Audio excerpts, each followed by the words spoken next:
Selamat malam semuanya. Perkenalkan, saya Agnes Tevi Gotama. Saya mahasiswa Universitas Sriwijaya, program studi pendidikan dokter, kelas Beta 2023.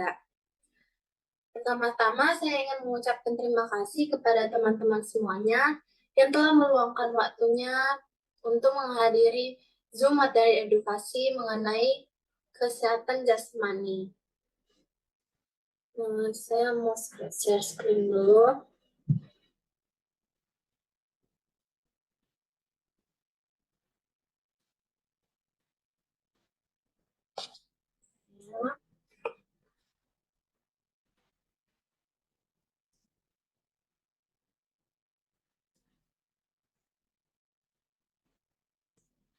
Apakah sudah kelihatan? Sudah. Sudah, Bu.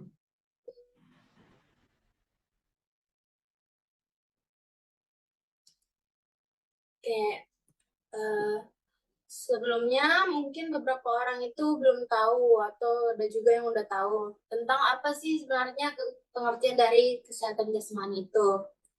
Nah, kesehatan jasmani itu adalah seseorang individu yang tidak merasakan sakit dan secara klinis tidak mengalami sakit. Bisa juga dibilang semua fungsi organ tubuhnya itu tidak mengalami gangguan. Nah, pada presentasi kali ini saya akan membahas mengenai yang pertama itu ada fisiologi otot rangka, yang kedua itu ada kebugaran dan fleksibilitas tubuh, yang ketiga latihan ketegangan dan fleksibilitas tubuh. Yang pertama fisiologi otot rangka. Fisiologi itu berasal dari bahasa Yunani, yaitu fisis yang artinya function atau faal, yang mengartikan sesuatu yang ada hubungannya dengan mekanisme, dan logia yang artinya ilmu. Jadi secara bahasa itu pengertian fisiologi dapat diartikan sebagai ilmu yang mempelajari mekanisme fungsional atau pekerjaan dari masing-masing jaringan tubuh dan organ tubuh. Dari fisiologi inilah kita bisa mengetahui dia ini sakit apa, dia sakit nggak sih, dia organ mana yang sakit gitu. Tapi untuk itu kita harus tahu dulu kondisi tubuh yang normal itu seperti apa. Nah, setiap gerakan yang kita lakukan dari yang paling sederhana hingga yang paling kompleks didorong oleh kekuatan otot rangka. Nah, dalam tubuh manusia itu ada lebih dari 600 otot-otot. Dan semuanya itu bekerja sama untuk memungkinkan kita berjalan, berlari, berenang, dan melakukan aktivitas lainnya. Massa otot manusia kira-kira 40-50% dari massa tubuh. Itu terdiri dari 40% otot rangka dan 10% otot polos dan otot jantung. Otot rangka atau otot lurik adalah jaringan otot yang terhubung dengan tulang, bersifat volunteer atau secara sadar, dan dipersarafi oleh saraf somatis. Jadi otot rangka ini memerlukan perintah dari otak untuk menjalankan fungsinya. Jadi kita yang mengontrol bagaimana dan kapan otot tersebut bergerak dan bekerja. Sumber energi otot rangka ini berupa ATP yang merupakan energi hasil metabolisme yang terjadi di dalam tubuh. Nah, contoh otot rangka itu ada otot kepala dan leher, otot bahu, otot lengan dan kaki, otot hamstring atau otot belakang yang terdiri dari pinggul, paha, hingga bagian bawah lutut.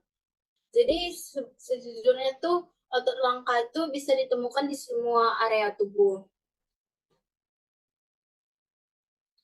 Lalu fungsi otot rangka.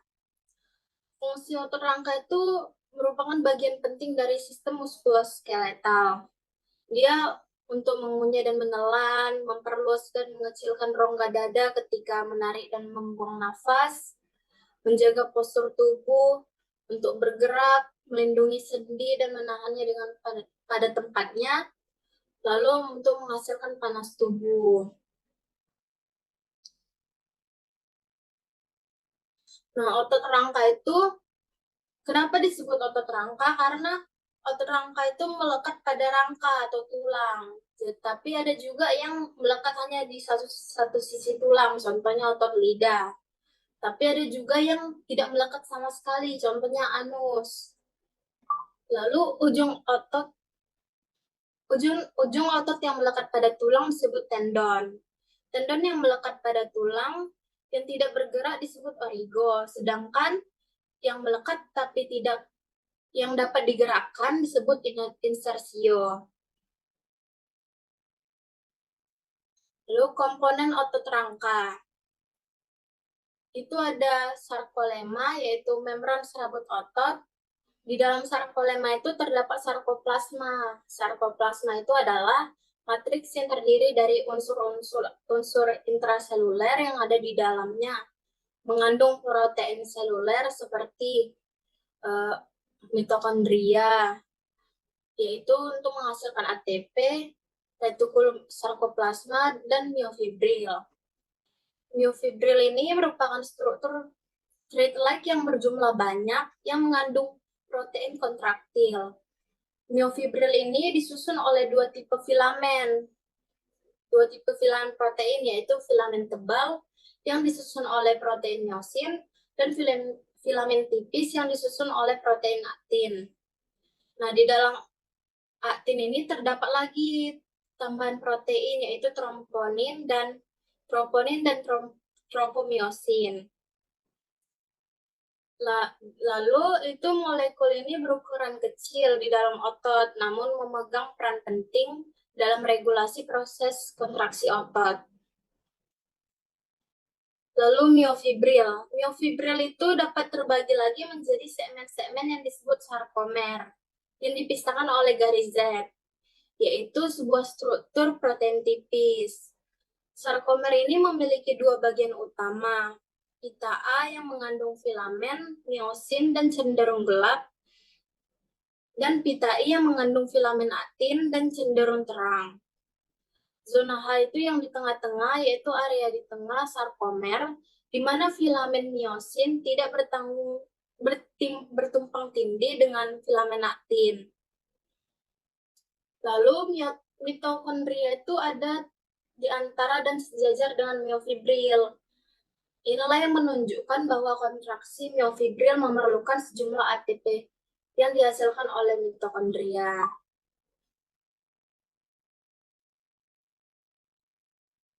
Lalu,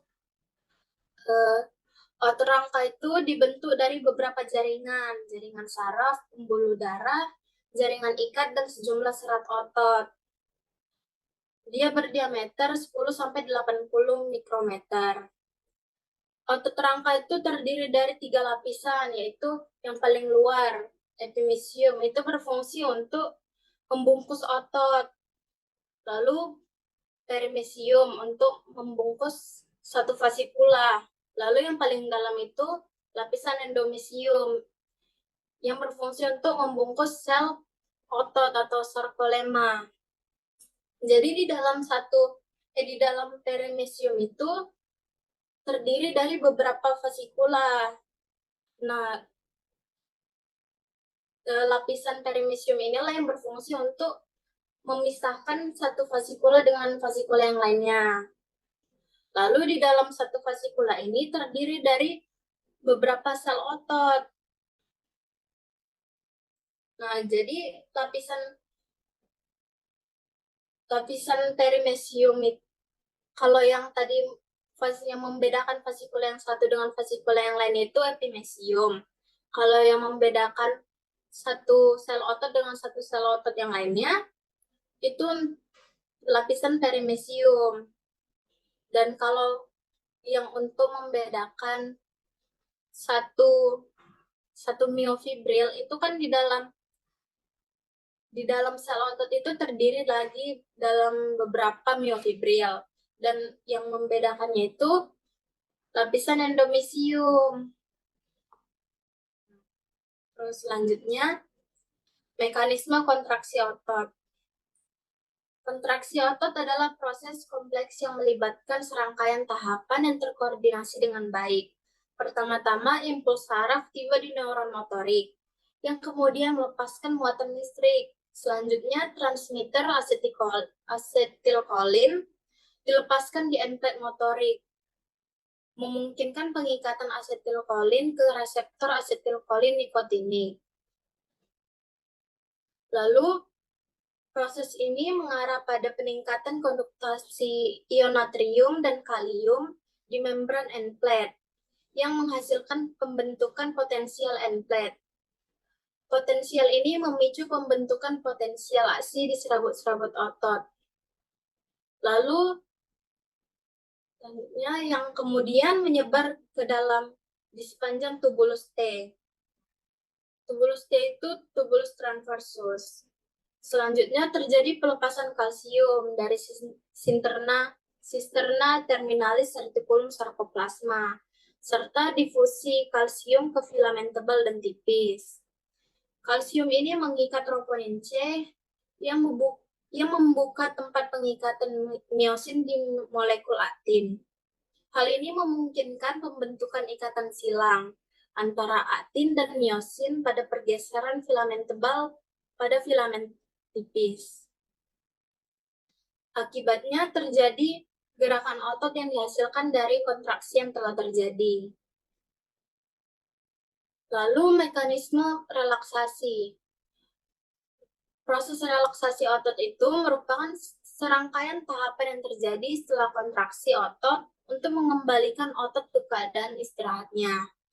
Tahap-tahap relaksasi itu dimulai dengan pelepasan kalsium dan troponin yang merupakan langkah pertama dalam menghentikan kontraksi otot. Selanjutnya, kalsium dipompa ke dalam retikulum sarkoplasma yang membutuhkan energi dari ATP atau adenosin trifosfat. Penghilangan kalsium dari sitoplasma mengurangi konsentrasi kalsium di sekitar filamen aktin, sehingga mengakhiri pengikatan antara aktin dan miosin. Tanpa interaksi ini, otot tidak lagi menghasilkan kontraksi dan kembali ke keadaan relaksasi. Proses ini memungkinkan otot untuk siap kembali merespon stimulus saraf atau hormonal untuk kontraksi yang berikutnya. Jadi itu intinya kayak kontraksi itu ketika otot menegang, sedangkan kalau relaksasi itu ketika ototnya beristirahat atau kembali ke keadaan normal setelah kontraksi. Selanjutnya, kebugaran dan fleksibilitas tubuh. Kebugaran dulu. Kebugaran adalah kemampuan tubuh dalam menyesuaikan beban fisik yang diterima karena melakukan kegiatan sehari-hari. Nah, kebugaran ini ada dua aspek. Yang pertama, aspek kesehatan. Jadi, aspek kesehatan itu aspek yang berhubungan dengan fungsi dari tubuh kita. Contohnya, yang berhubungan dengan otot, daya tahan otot, kekuatan otot kita. Terus ada juga daya tahan jantung, daya tahan paru-paru. Nah, baru yang kedua aspek performa.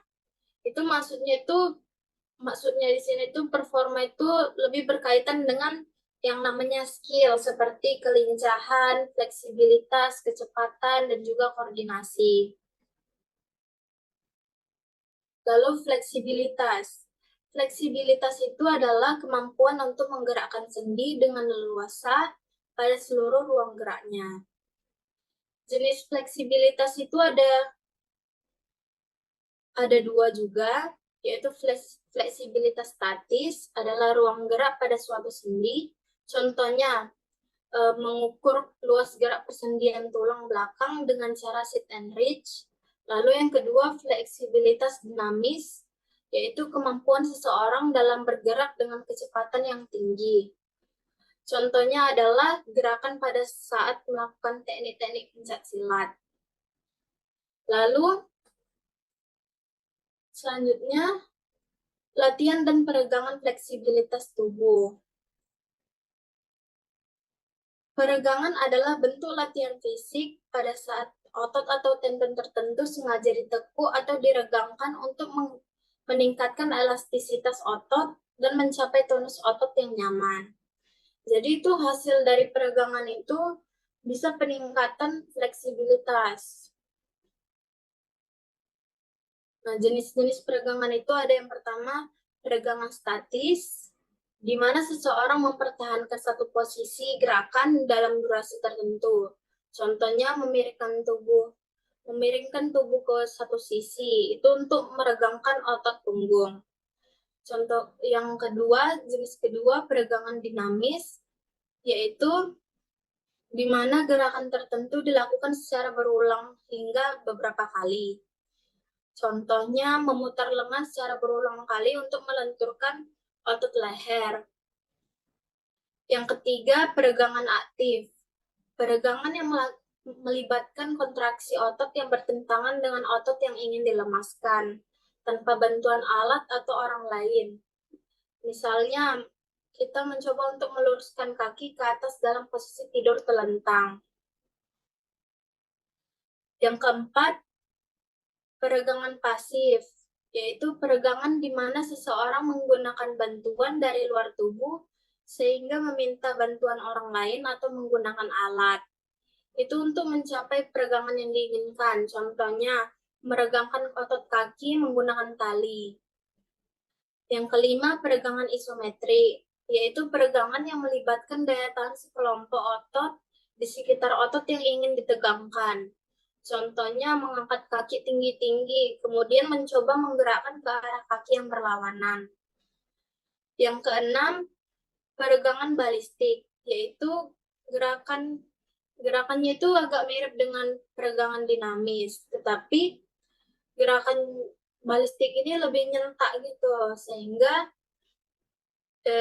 contohnya itu kayak berdiri dengan tangan dan kaki, kemudian kakinya itu disentakkan ke arah belakang secara satu persatu secara berulang. Yang ketujuh, peregangan PNF, yaitu gabungan dari gerakan peregangan statis, pasif, dan isometri. Contohnya, dengan bantuan pasangan atau menggunakan alat tertentu, seperti membentangkan kaki dengan bantuan seseorang untuk meningkatkan fleksibilitas. Jadi, kenapa kita harus menjaga kebugaran dan fleksibilitas tubuh? Itu penting karena agar kita mampu untuk beraktivitas tanpa kelelahan yang berarti. Karena tanpa adanya energi dan olahraga, otot bisa menjadi lemah dan menyusut, yang mana dapat mengganggu aktivitas sehari-hari. Otot pun akan lebih rentan mengalami masalah medis yang umum ditandai yaitu gerak tubuh tidak seimbang, nyeri, kram otot, dan kebas. Jadi, marilah kita berkomitmen untuk menjaga kebugaran tubuh kita karena kesehatan adalah investasi terbesar dalam kehidupan kita.